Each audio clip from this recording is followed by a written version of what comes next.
Hi, and thank you for clicking on my December 2024 TBR list. These are the books I will be reading and then subsequently reviewing later this month. I should make room for the third one, because there is a third one, because these books are relatively small and I'm already about 1/3 of the way through the first one, and it's only December 2nd. One is Tooth and Claw by Craig Johnson, and once again, I was super lucky, shout out to my wife, to get the signed copy. Super fun. If that name sounds familiar, it's probably because you've heard of Longmire, which is a show loosely based off of the Longmire series by Craig Johnson, and it probably sounds familiar because your parents or grandparents are probably obsessed with it. There aren't many modern westerns being written and coming into the mainstream today. There's not a lot of modern westerns in the theater, in TV, and don't tell me Yellowstone, because that one doesn't really count. That's political drama for fake cowboys. This one, I believe, to the best of my knowledge of course, is a prequel to Craig Johnson's regular Longmire series, and once again, if I'm not incorrect, it follows the main character of that series, who is a Vietnam vet who just got out of the war in 1968, I want to say, and he has decided that the best course for his life while he reintegrates into society is to be a security guard in the frigid north of Alaska, and I believe he is a security guard for an oil drilling company or something along those lines, and he brought his trusty service weapon, his M16, with him. Different times. I wish you could still bring your service weapon with you when you got out of the army. I would love to just have an M4 hanging around my house, but that is now highly illegal. And he, alongside his best friend, he refers to as Cheyenne Nation, is guarding the workers of this oil drilling facility, I want to say, from polar bears, which is a real job in real life. You can look that up. The movie The Gray was loosely based off of that, where Liam Neeson was guarding the oil rig workers from packs of wolves, but they are far enough north where wolves are no longer an issue and polar bears are. And so far, I'm 1/3 of the way through this book. Oops.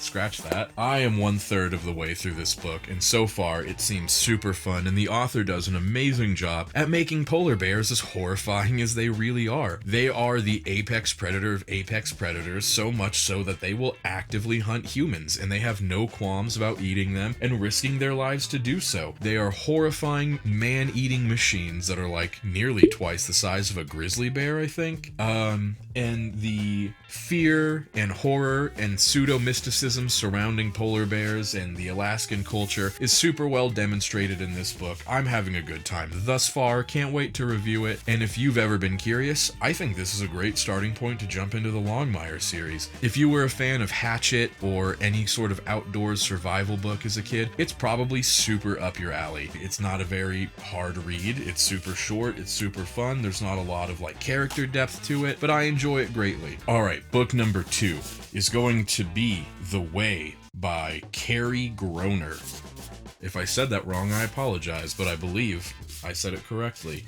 This wasn't supposed to release until December 3rd, but my bookstore had it out early. Maybe you can just buy it in person earlier than it releases for Kindle and Audible. I could be wrong, but whatever. I was just super hyped to have gotten this book a week early, I think. I got it November something. I haven't read too much up on this one, so don't worry, absolutely no spoilers. You can still go into this blind if you're watching this video. It follows a main character whose name is Will, and it is a post-apocalyptic journey where you follow Will, who's having visions of a woman he once loved, and a couple friends, I think. Either way, I love post-apocalyptic stories. It's a one-off novel. It looked super fun. It's brand new. I will be doing a review on this soon. I don't have a whole lot to say about it, and I'm super excited, man. I love going into these blind. I love going into a book knowing absolutely nothing about it before I've seen any reviews, before I've seen anything on BookTube or Book Talk. This one will be fun. It's much longer than Tooth and Claw, but still not a massive book. It's certainly not an Exodus or a Blood Over Bright Haven or anything like that. It's got a little bit of heft to it. Sadly, I didn't get a signed copy on this one. The wife can't pull through every time. Just kidding. But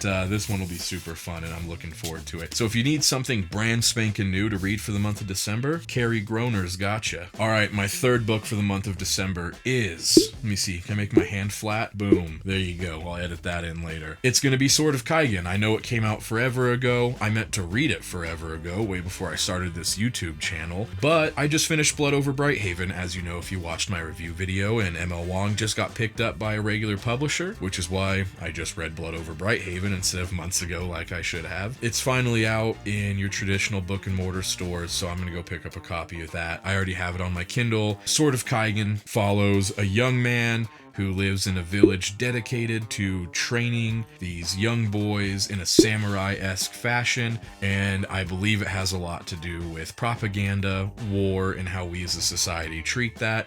I've heard a lot of fantastic things about it. I'm sure you have too. Everyone gives it a 5 out of 5, 10 out of 10 stars, however you want to rate it.